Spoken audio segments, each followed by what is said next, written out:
Demi menekan penularan COVID-19, pemerintah berencana mengurangi jumlah libur akhir tahun 2020. Meski demikian, pemerintah belum menjelaskan lebih rinci berapa hari jumlah pengurangan libur akhir tahun tersebut. Sebelumnya, pemerintah memutuskan menggeser libur cuti bersama Lebaran hingga akhir tahun 2020 berbarengan dengan libur Natal dan Tahun Baru 2021.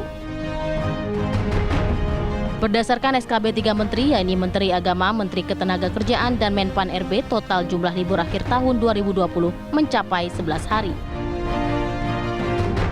Di tahun 2020 tercatat sudah 2 kali masa libur panjang, yaitu di bulan Juli dan Oktober. Kedua liburan itu memecah rekor penambahan angka kasus positif COVID-19 terbanyak di masa pandemi. Tim TV One mengabarkan.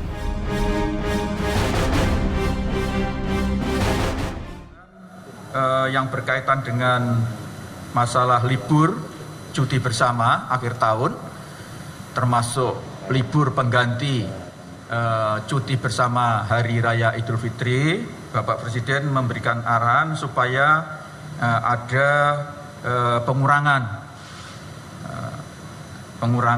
dan beliau memerintahkan supaya segera ada rapat koordinasi yang dilakukan oleh Kemenko PMK dengan kementerian dan lembaga terkait, terutama yang berkaitan dengan masalah libur akhir tahun dan pengganti libur cuti bersama Idul Fitri. Simpel saja sih kita membahas ini. Kalau sebagai masyarakat yang menjadi penonton pagi ini, jadi jatah saya tinggal berapa? Iya gitu, harusnya 11 nih ya kan kalau libur panjang. Nah kalau karena ini mau dipangkas jadi berapa kan Betul. gitu. Terus pertanyaan berikutnya, asas keadilannya gimana? Yang kemarin dikasih tapi kok sekarang, ingat loh di Desember itu ada juga hari besar keagamaan. Nah perlu itu hati-hati. termasuk juga pertimbangannya apa sih kenapa harus dipangkas? Langsung aja Vi ya. Langsung. Kita akan berbincang dengan 2 orang narasumber sudah bergabung bersama kami. Ada tenaga ahli utama KSP, Bang Doni Garal, dan juga Pak Pandu Riono. Selamat pagi Selamat pagi semuanya. Bapak. Assalamualaikum. Selamat pagi semua, apa kabar? Sehat kita? Sehat, Alhamdulillah. Kita mau ke Mas Doni dulu deh. Mas Doni, kita ingin konfirmasi betul. Memang cuti libur panjang akhir tahun ini akan dipangkas dari 11 hari. Ini menjadi berapa? Mas Doni. Mas Doni? Mas Doni. Pasti ini di mute mungkin. Oke, kita sambil menunggu Mas Doni, kita coba sapa dulu lagi, sekali lagi. Mas Doni? Belum ya? Oke, belum. Kita mau ke Pak Pandu dulu kalau kayak gitu. Pak Pandu, respon dari Pak Pandu mengenai adanya rencana dari Presiden Joko Widodo untuk kemudian memangkas libur panjang akhir tahun ini seperti apa? Saya senang sekali. Akhirnya suara saya atau advokasi saya didengar ya. Udah GR nih. 2 minggu lalu kan Pak tapi, Dokter Pandu bicara juga kan? Iya, 2 minggu lalu kita sudah mengingatkan. Sebenarnya udah banyak mengingatkan. Karena kita belajar dari pandemi ini, kasus Wuhan itu adalah mudik pada waktu liburan Imlek. Ya, terus kemudian mudik Lebaran, 2 minggu liburan. Itu pasti ternyata hampir di seluruh dunia itu liburan yang panjang atau cuti bersama itu membuat peningkatan kasus bisa tidak terkendali. Kita harus menghindari itu karena kalau sudah terjadi, ya kayak kemarin terjadi pengetatan di Jakarta. Dan di Amerika pun sekarang menghadapi problem yang sama untuk menekan mudik Thanksgiving. Jadi hampir di seluruh dunia, responnya harus sama. Kita harus menghindari mobilitas penduduk yang masif, karena masif sekali. Dan apalagi dengan cuti bersama kan secara nasional itu kan seakan-akan semua diizinkan untuk berpergian, tidak heran akan terjadi peningkatan kasus yang tidak bisa kita tekan. Walaupun dengan protokol kesehatan, tapi kan tidak semua protokol kesehatan bisa diimplementasikan. Jadi satu-satunya cara untuk mencegah adalah membatasi. Nah, membatasi. Liburannya jangan ditambah-tambah. Kalau liburannya cuma Natal dan sampai Natal saja Natal. Kemudian nanti tahun baru liburan lagi, jangan sekaligus digabung sekaligus. Nah ini yang membuat kita menjadi orang lupa pada dalam waktu 11 hari saya hitung, kalau ini betul-betul diimplementasikan, wah saya sedih sekali akan kalau terjadi tahun baru, setelah tahun baru terjadi peningkatan kasus. Masa kita mengawali tahun baru 2021 dengan suatu kejadian yang sebenarnya kita bisa hindari dan kita bisa tekan. Pak Pandu, Berarti kalau menurut Pak Pandu dengan pemangkasan, meskipun ini belum dikonfirmasi ya oleh pihak istana, makanya kita menunggu dari Mas Doni, tapi kalau misalnya beneran dipangkas dari 11 hari misalnya dipangkas, apakah kemudian ini mampu mengendalikan COVID-19 kalau menurut Pak Pandu? Bisa iya, bisa enggak. Kadang-kadang kan regulasi itu bagus di atas kertas kayak mudik lebaran gitu kan, tapi tidak bisa diimplementasi, ya kan? Tetapi sudah mengurangi lah. Karena ini kan masif, mobilitas masifnya kita bisa cegah. Tapi kan orang tetap kalau mau berlibur ya berlibur. Kalau bolos gitu kan. Jadi ini kan apalagi suasana akhir tahun baru. Dan ini yang membuat kita harus ada insentif dan disinsentif pada penduduk supaya bisa membatasi mobilitas tadi.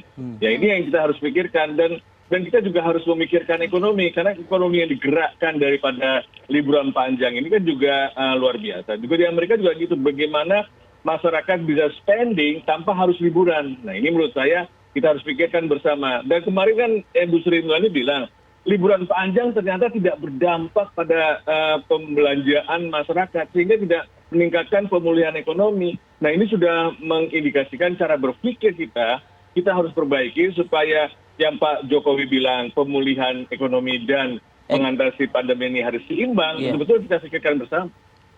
Oke, Mas Doni sudah bisa mendengar, berkomunikasi dengan kami? Nah, Mas Doni, pertanyaannya, apa yang ada di benak Presiden sampai akhirnya Presiden mengusulkan memangkas libur panjang ini? Ya, Presiden mengatakan di beberapa kesempatan bahwa kita harus memainkan gas dan rem secara seimbang begitu. Jadi kita sudah ada 3 liburan kemarin, Idul Adha, Idul Fitri, kemudian akhir Oktober, ternyata ada lonjakan kasus. Nah, jadi sehingga Presiden memberikan arahan untuk pengurangan libur akhir tahun. Tentu saja, seperti dikatakan Dr. Pandu tadi, ini harus dilanjuti dengan implementasi yang matang. Ya, bagaimana nanti misalnya BUMN, kementerian, lembaga itu memberikan sanksi kepada pegawainya yang tidak masuk pada hari yang seharusnya sudah ditetapkan sebagai hari pertama bekerja misalnya begitu. Ya, itu saya kira nanti teknisnya akan diatur ya sedemikian rupa sehingga betul-betul pengurangan hari libur ini ya itu bisa mengurangi angka positif ya harian angka positif, tapi juga tidak terlalu berdampak pada perekonomian. Jadi berapa hari sisanya nih tinggal, Mas Doni? Sedang dipikirkan. Jadi ini kementerian terkait ya sedang berkoordinasi dengan Satgas COVID-19 pusat ya untuk kemudian menetapkan yang pas itu berapa begitu. Jadi Presiden sudah memberikan arahan ya sekarang sedang ditindaklanjuti. Saya kira dalam waktu sangat dekat akan segera diumumkan berapa hari yang kemudian menjadi suara dari Dr. Pandu Riono tadi bisa nggak mungkin dipertimbangkan dalam artian kalau misalnya nanti ada Natal dan tahun baru, misalnya Natal 25-26, tahun baru 31 dan 1 begitu. Jadi total hanya 2 hari berarti ya. Gimana itu, Mas Doni? Ya itu saja akan dipertimbangkan ya seperti apa. Jadi pengalaman yang sudah ya libur panjang itu ternyata ya masyarakat itu pergi ke tempat-tempat berpindah lah mereka pariwisata, kemudian ada kerumunan dan lain sebagainya. Dan ini yang saya kira perlu diantisipasi. Ya bukan cuma hari liburnya yang kemudian dipangkas, tapi juga pengawasan di bawah ya supaya kedisiplinan itu tetap terjaga. Nah ini yang saya kira yang Presiden sebut sebagai keseimbangan antara gas dan rem. Nah, sekarang kita mencoba ngerem sedikit ya supaya kemudian memasuki 2021 ya kita bisa segera menyelesaikan krisis pandemi. Mas Doni, bukan ingin menjudge ini kesalahan siapa sebetulnya. Tidak seperti itu Mas Doni. Sekali lagi, Dr. Pandu juga.